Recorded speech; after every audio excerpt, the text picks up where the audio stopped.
All right, I want you to Mm-hmm. picture the most powerful man in the world. Okay. I mean, we're talking absolute, unchecked authority. Right. Commands vast armies, that sort of thing. Exactly. His treachery is overflowing. A single word from him can, reshape the map. You got him in your head. Yep, got it. Okay. Now strip all of that away. Picture this same man sitting on a muddy riverbank, wearing scratchy, rough wool clothes, Mm-hmm. holding a wooden stick with a string on it. He's fishing. He's fishing. And honestly, he is terrible at it. It creates this striking cognitive dissonance, doesn't it? We're so used to seeing historical figures as like statues or oil paintings, rigid, perfect, powerful. Yeah. But here we have the ruler of the known world getting bitten by mosquitoes and just staring at a bobber that won't move. Exactly. It's grounding. And today we're heading back to 8th century Baghdad to unpack the story of Caliph Harun al-Rashid. But we are not doing the dry history textbook version. We're looking at him through the lens of a specific source for today's deep dive. The Golden Fish and the Caliph's Mercy. Specifically, the chapter, The King and the Fisherman's Daughter. That's the one. And what I love about this particular source, I mean, it kind of disguises itself as a fairy tale, right? Totally. You see the magic fish and sorcerers and you think you know where it's going. Exactly. On the surface, you have all the standard tropes, magic fish, wicked sorcerers, poison apples.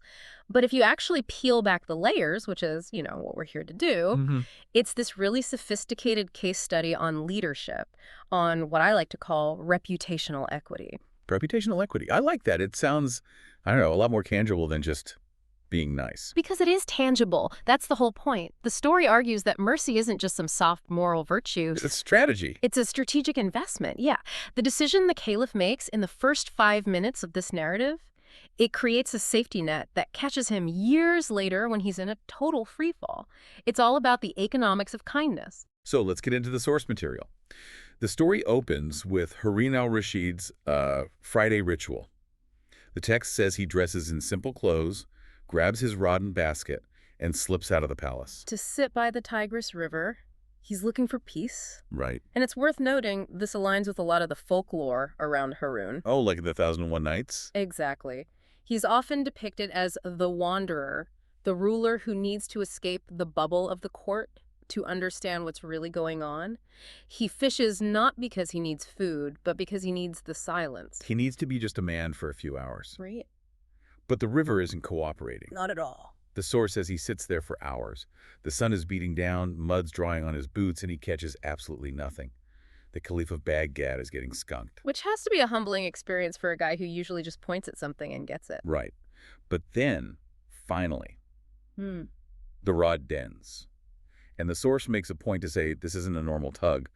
The hook grows incredibly heavy. He fights it, pulls it in, and he hasn't caught a catfish or a carp. He's pulled up a magnificent golden fish. And the description in the text here is so vivid. Scales shining like sunlight on water, eyes glowing like rubies. Wow. In the folklore of the region, gold often signifies the supernatural or, the divine bleeding into the mundane world.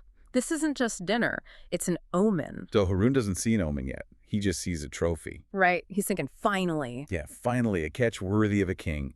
He is literally about to toss this thing into his basket for a royal feast when a voice just stops him cold. And this is the first major pivot point of the story. A voice from the reeds. Enter the fisherman's daughter.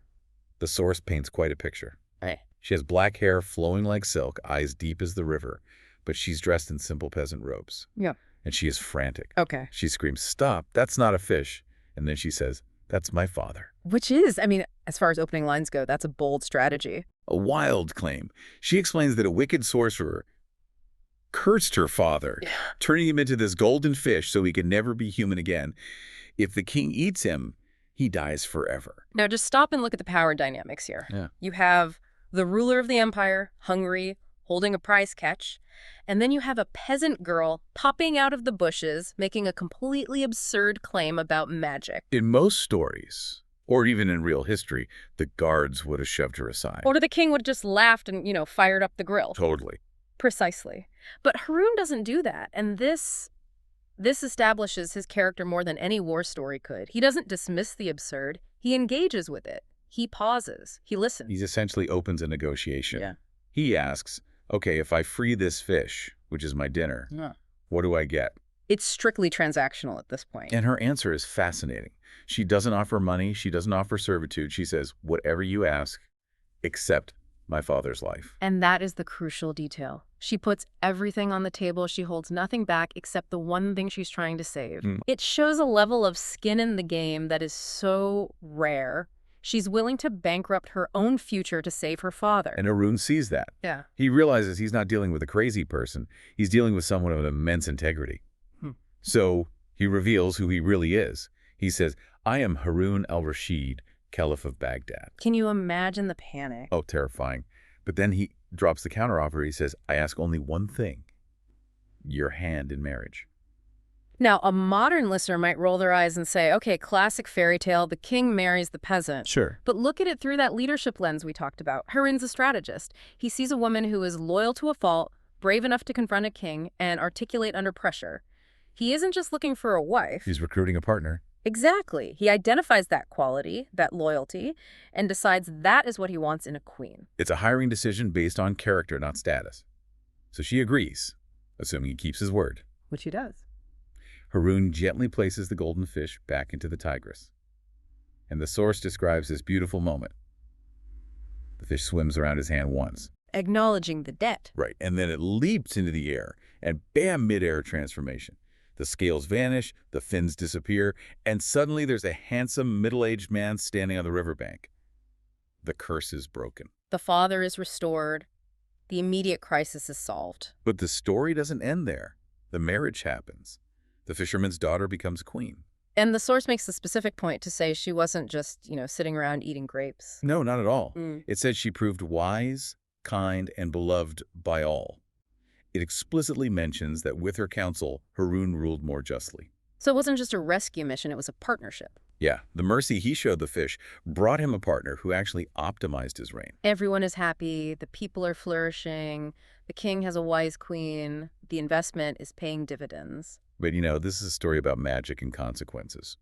You can't just break a powerful curse and expect the person who cast it to be okay with that. Enter the wicked sorcerer. He finds out that his curse on the fisherman has been broken, and, even worse, the victim's daughter is now the queen of Baghdad. He is, to put it mildly, enraged. But here's where it gets really interesting. He doesn't attack the palace with a dragon. No? He doesn't raise an army of skeletons. He goes for a psychological attack. It's asymmetric warfare. He knows he can't beat the caliph's armies. But he knows the queen's weak spot. He knows her trauma. Father. Exactly. He disguises himself, the classic archetype of the old woman, and gains access to the queen. And he whispers a lie that is designed to trigger her deepest fear. Oh, this is so cruel. He tells her, oh, noble lady, your father is only human temporarily. The curse wasn't fully broken. Unless you do this specific task, he's going to turn back into a fish. He's weaponizing her love for her family against her. It's manipulative and it's effective. He tells her she has to go to a spring by the Tigris at midnight for 3 nights and retrieve a floating golden apple. Okay. And this is the kicker. She has to eat it to seal the magic. And the queen falls for it. I mean, I get it. She's terrified of losing her dad again. Fear makes us irrational. It does. So she sneaks out. Night 1, golden apple. Night 2, golden apple. She eats them. But these aren't magic cure-alls. They're poison. On the 3rd night, she eats the final apple and collapses. She falls deathly ill. The palace is plunged into chaos. The king brings in every doctor, every sage, every herbalist, but nobody can figure out what's wrong.